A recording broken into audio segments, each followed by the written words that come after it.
Besem Ab world mefeskadus adwamla amin. Besem Ab world mefeskadus adwamla amin. Besem Ab world mefeskadus adwamla amin. Yes, good morning, and hope everyone's doing good, and hope this message reaches you in good health.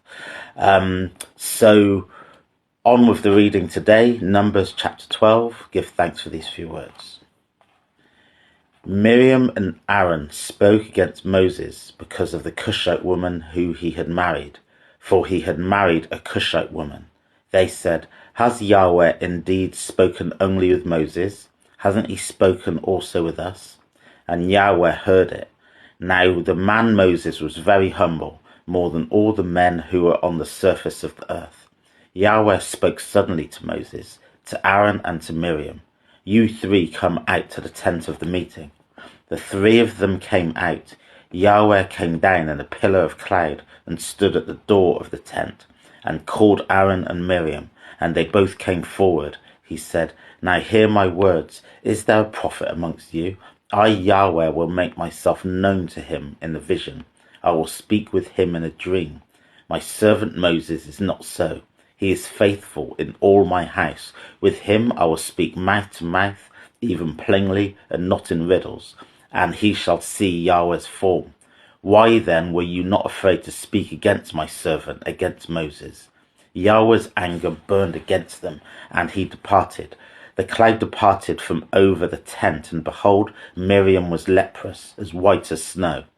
Aaron looked at Miriam, and behold, she is leprous. Aaron said to Moses, "Oh, my Lord, please don't count the sin against us, which we have done foolishly, in which we have sinned. Let her not, I pray, be as one dead, and one whom the flesh is half consumed when he comes out of the mother's womb." Moses cried to Yahweh, saying, "Heal her, God, I beg you." Yahweh said to Moses, "If her father had but spit in her face, shouldn't she be ashamed 7 days? Let her be shut outside of the camp 7 days.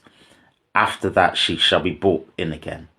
Miriam was shut up outside the camp 7 days, and the people didn't travel until Miriam was brought in again. Afterwards the people travelled from Hazeroth and encamped in the wilderness of Paran. For these few words I give thanks, blessed love. So what we have in this chapter is a very clear case of a racist incident in the Bible. Miriam and Aaron using Moses' Ethiopian wife against him, and the word Cushite and Ethiopia, they're interchangeable in the Bible, and they're basically jealous of Moses because Moses is seen very favorably in the eyes of God, and God doesn't deny that. He says that Moses even more than a prophet. He said, "If there's a prophet amongst you, I will come to you in a dream." But he says that Moses isn't even that. He says that Moses is the most humble person on the planet, and I will speak to him face to face. I won't even speak to him in riddles. So Moses has an elevated status, which is what they're jealous of. So Miriam and Aaron use his Ethiopian wife against him to suggest that he's not as special as he thinks he is. And they tried to cause division, and they said, is Moses the only person that God has spoken to? Hasn't he spoke to us directly? So Moses didn't even have to go to God. We saw yesterday that Moses was feeling very disgruntled and took his troubles to God. But here Yahweh hears Miriam and Aaron, and he calls them in directly into the tent of meeting, all three of them, and he's extremely angry. Now the implication here is that Miriam is the instigator of this division, and it uses her name first. Miriam and Aaron spoke against Moses, and all the way through the language suggests that she's the one who's leading the charge against Moses. And for this insubordination, God turns her into a leper, and it says that she became as white as snow. And Aaron is not without punishment, but he doesn't get the direct punishment the same way as Miriam. But Aaron's punishment is more in the fact that he's made to become humble himself, and he has to beg Moses, who he just was criticizing. He has to beg Moses for Miriam to become cured, and then Moses then went to God, spoke directly, and asked her to be cured. So when she was cured, she had to stay out of the tent and out of the camp for 7 days. Everyone waited for her, and then when she was cured of leprosy, she came back into the camp and they carried on traveling. So yeah, very interesting case where it's very clear racism, but also it's very clear God's response to that racism, that he just did not tolerate it 1 inch at all, and it came down extremely harshly on both Miriam and Aaron. And it's interesting, and yesterday received a message from my good brethren, Brother Cord, and he said some really interesting things in relation to Numbers chapter 11. I think it's borne out even more so in chapter 12. He's talking about how Moses, the fact that his complaints to God weren't for himself, because he's extremely a selfless individual.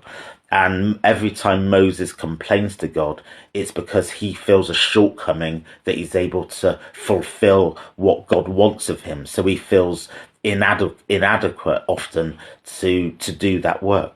So Moses' complaints are very much to do with, am I worthy and am I able to do what you want me to do? Whereas the people's complaints are very much about themselves. You know, God gave them manna, the meat substitute, and it will be nutritious, but they're not happy with that. And every time the people complain to God, and he calls them a stiff-necked people because they complain so much, it's all about themselves and what they want and what they feel should be happening. So they're very disgruntled and they're very ungracious and what's the word? Unthankful. You know the word I'm trying to say. I can't quite reach it at the moment.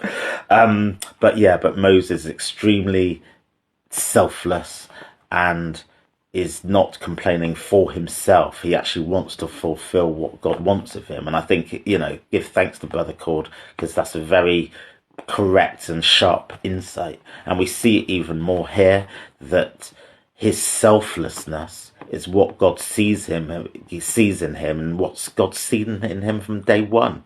I remember in Exodus when God wanted Moses to be the leader of the people, he was saying, no, it's not me, I speak with a forked tongue, etc. And he was always very humble and not wanting to put himself forward. And this is what God sees in Moses.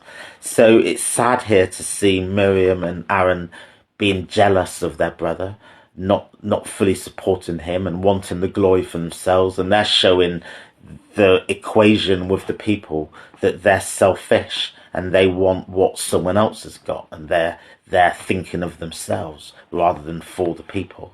So very clear incident of racism, and a very clear incident of God's clamping down on that racism, and also very clear incident of jealousy and thinking of oneself over the good wishes and the goodwill that you want for your fellow person, in this case, their brother. And again, God's clear clamp down on that selfishness, and for them to support the one who he has chosen to carry out that work.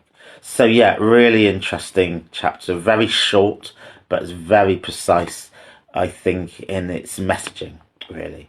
So blessed love, and give thanks for this day. And I just wish you all well. And if you're not in good health, I just pray that you have a comfortable time and able to heal well and come back to good health and strength without too much delay. So blessed love, Malcolm Ken. Have a blessed day, and God willing, more tomorrow. Give thanks.